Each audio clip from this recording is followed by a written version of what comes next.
We've had our 8th practice today. Things are going really well. As you can imagine, legs are getting tired.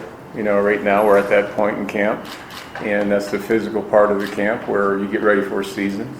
But our team is playing hard and practicing hard and competing well against each other.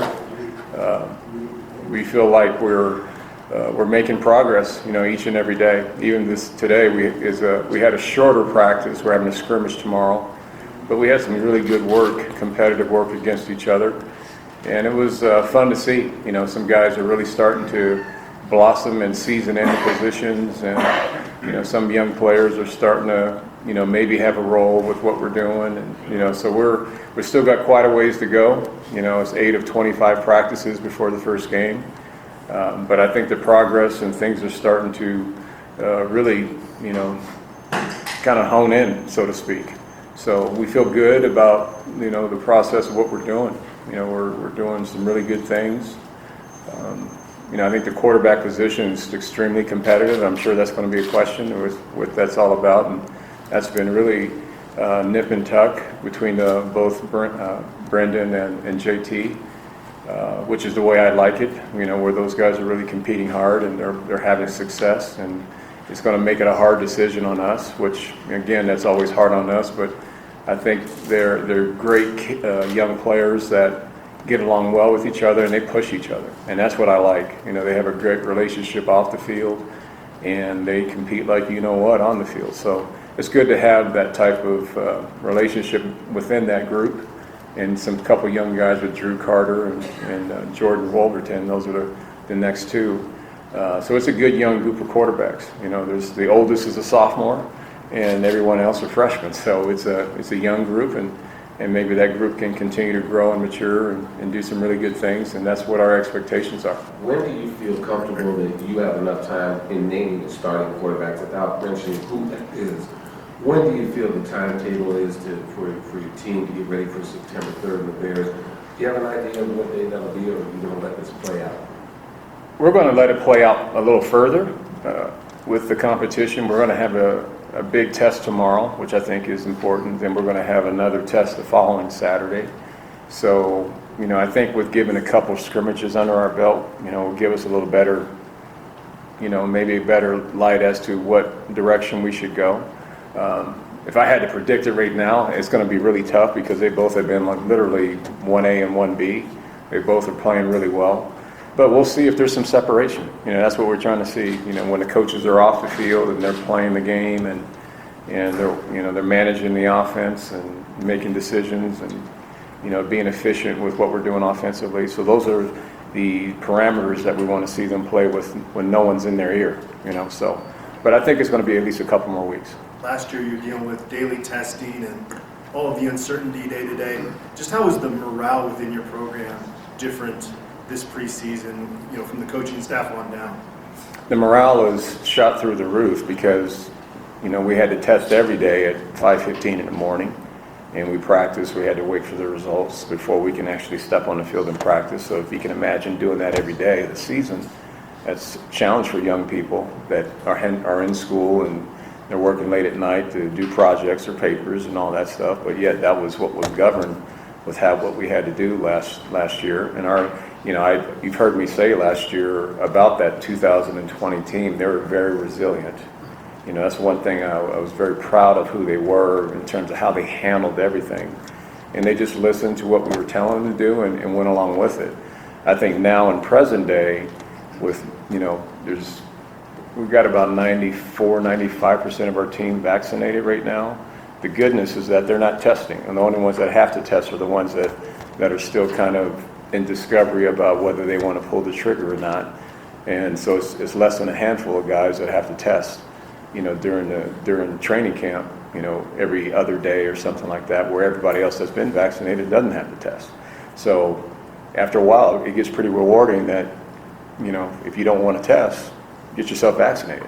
So we're still working on our team. We're not quite 100% yet, but we're very close. And these guys are starting to see the big picture, and I respect that. And so things are going in the right direction. But in terms of the morale and everything, dealing with what we did last year to this year is completely different, in a good way. how often are you guys having conversations about the guys still being smart without even though they're vaccinated, they can still, catch a Delta variant or something to make sure it's a non-issue where games become in jeopardy or something like that? Really, as much as the information that comes out that we get, we try to feed that to them for the position of getting vaccinated.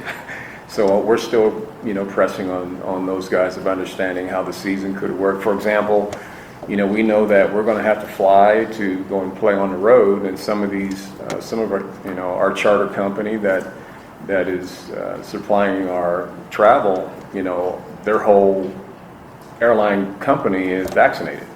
So they're asking us if we're vaccinated, because the question came up, do we have to wear masks on the airplanes? So, and they said, well, if everyone's vaccinated, not. So that's one of those things we put in favor of, well, if you get yourself vaccinated, you don't have to worry about this scenario, or we would have to possibly not travel you, for a game.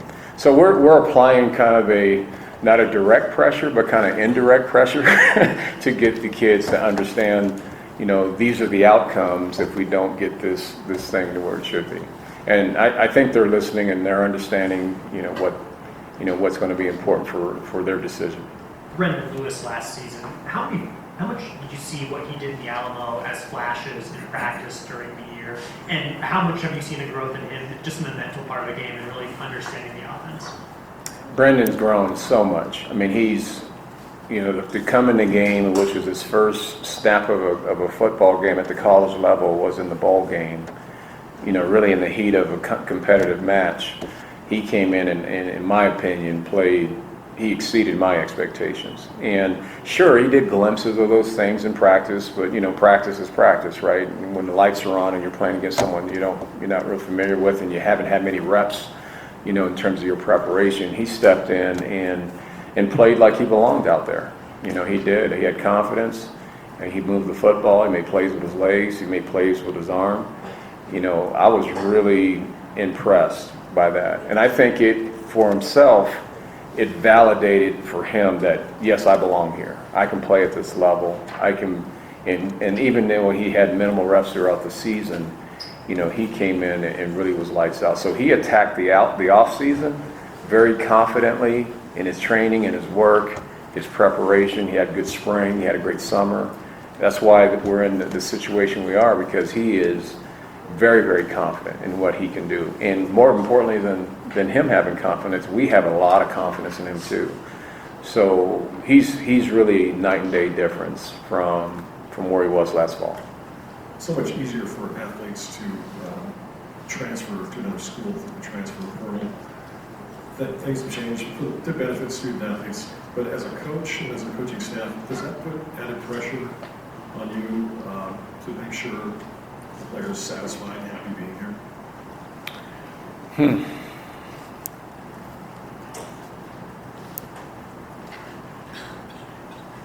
I would say the transfer legislation that's in now it's going to be challenging for everyone. So when you say to keep a player happy, we're paying for his scholarship, we're paying for his education. We're going to play a great brand of football. There's a lot of privileges we give these guys. So I'm not necessarily concerned about whether he's happy or not. Is whether he's productive or not. So, but the challenge of it all is, and you guys know, is that these kids nowadays, they do sometimes take their ball and go home. And that's part of what, that's the challenge I think most of us as in this profession is going to be challenged with every year. We're going to have a free agency every year because of how open that door is now being allowed for student athletes to take. And sometimes it's not even a matter of whether he's happy or not. He might think he has a better opportunity somewhere else. What I don't like, and I don't mind telling you, is that I don't like how we've relieved our our conference rule where they could transfer anywhere, even in conference, without any penalty. I think that's going to be unfair to a certain point. Because I'm shaking Brian Howell's hand after the game, and who knows what a coach or a player can be saying about that exchange. Hey, man, you can come here and do this, or there's a lot of things that are out of our control now. And so to not have that transfer, or at least having a penalty of sitting a year in our conference, that's going to hurt a lot of programs, just because, kids are going to do, what they think is best for themselves. So it's going to be challenging for everybody. You guys understand what I'm saying? It's going to be challenging for everybody. We don't really know what the effects are yet, but we'll find out pretty shortly. The fans are coming back, and obviously there's nothing more exciting in my mind than Folsom Field on a Saturday night, big game. I think the defenses are going to benefit from this as well. I thought a lot of defenses really had problems with no fans in the stands. I think there were some natural advantages to the offense last year. Do you find that this might be an advantage to have the crowd back for the defensive side of the ball? How important do you think that is overall for the team around as well? I think it's huge. There's no question. I completely agree with you said. I think it was a very good advantage for the offense not to have crowd noise. I really do, right? It was a great advantage for them. And obviously having a loud stadium when you're on the defensive side and it's a home game, that's that 12th man, right? So it's a huge advantage when the crowd's in the full capacity and we're rocking and rolling into the game. So yeah, we're excited about everything being back, back to normal from that standpoint. Having the fans back and having Folsom Field back and, rocking. And, I think our players will be inspired on both sides of the ball about that, but it definitely helps the defense. There's no question.